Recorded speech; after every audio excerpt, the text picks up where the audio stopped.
This is a video on how to find out the force exerted by a jet on a stationary vertical plate. This belongs to a chapter called The Impact of Jets, and it is very important from the mechanical engineering point of view, forms the basis for turbines and pumps and even gas turbines, hydraulic machines. So let's start. The topic starts with the word force. Now, what is force? According to Newton's second law of motion, force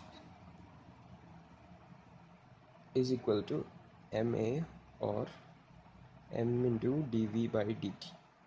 What is this? It is a rate of change of momentum. Alright, so we are going to use the same equation to find out the force exerted by a jet on a stationary vertical plate. I'm going to write this equation or change this equation slightly. I'm going to write this as force is equal to initial momentum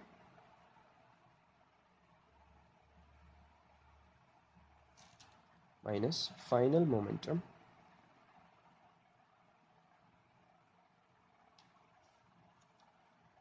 by time. Okay, now initial momentum minus final momentum by time. Okay, let this stay as such. Now let me draw what is happening over here. We have water coming out of a pipe. Let this be a pipe which ends in a nozzle.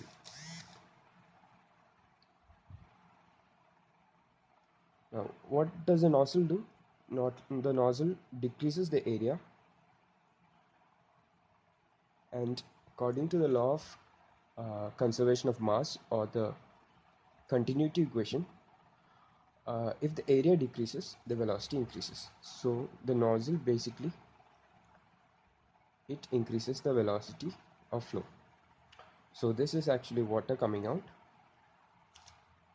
Water, as it comes out, it is called a jet. The same word that is mentioned over here, it is a jet of water, and it strikes a stationary vertical plate. I'm going to draw a plate, vertical plate,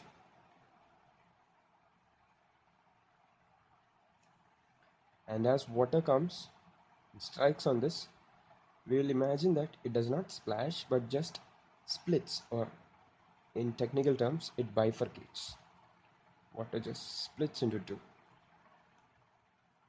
Okay, half goes this way and half goes this way, and because this is a solid plate, nothing goes through it. Okay, now as water comes out, the velocity is in this direction, and after hitting it, the velocity of the water is in the vertical direction, nothing in the horizontal direction. And there will be a force exerted in the same direction in which the water is initially coming out. The force will be in this direction. Okay, we will find out what is the force exerted in the horizontal direction. We will use the Cartesian coordinates. This is the x-axis and this is the y-axis. Okay, so the force exerted in x direction is equal to initial momentum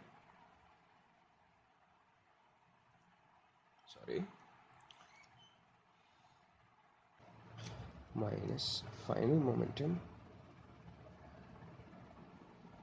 x direction divided by time. Now what is the equation for momentum? It is mass into velocity.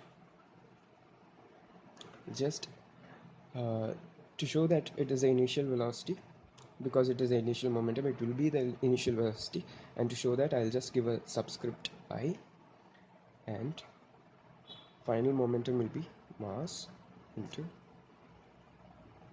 velocity final. Now as we see this, we notice that Both of these velocities are for the x direction. Now we have an initial velocity in the x direction, but after it strikes the plate, after it strikes the stationary vertical plate, we find that the velocity is in the y direction and there is zero velocity, zero final velocity in the x direction. I hope you understood. There is zero final velocity in the x direction because all the water is flowing vertically. So I take the mass out because it is there in both of these terms, and we have velocity vi minus final velocity, just substitute 0 divided by time. Okay, now density is defined as mass by volume. From this equation we find that mass is equal to volume into density, so we can write mass is equal to density into volume. And if a body is symmetrical, we can write that and volume is equal to area into length. Okay, because we have a cylindrical jet coming out. We assume that this is a circular hole and the water coming out is in the form of a cylinder. So we have this area into the length of water. So I'll just substitute it for mass, this equation for mass over here. So we have rho into A into L by time into the initial velocity. Now what is the length of flow divided by time? Length of flow by time is another familiar term. It is the initial velocity itself. Length by time, substitute as initial velocity, again multiplied by initial velocity. So we can finally write this equation, rho A v square. Just neglect the I because there is only one v. We are considering the water velocity of the water coming out, that is v. Rho A v square is the force exerted in the x direction. So I hope you understood this much. This is only the theory that you need to know for a BTech point of view. But let me also make another concept clear. Usually we take for any change we use the expression final minus initial, but here we took the equation as initial minus final. What is the reason for that? Okay, here we see that water initially has some momentum. There is some initial momentum and that changes to the final momentum.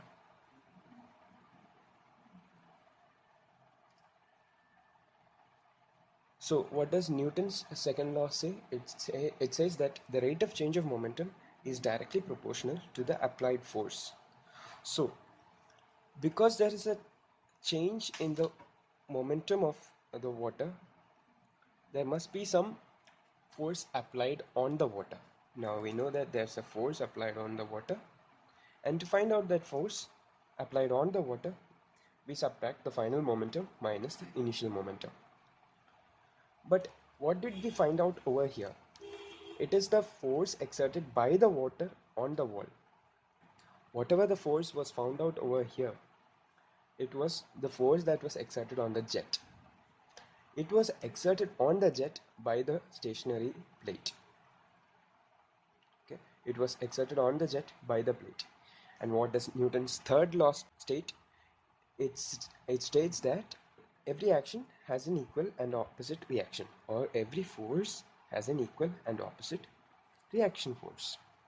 Okay, because the force exerted on the jet was final minus initial. The force exerted on the vertical plate will be the same force but in the opposite direction. That would be initial minus final. I hope you understood this concept also.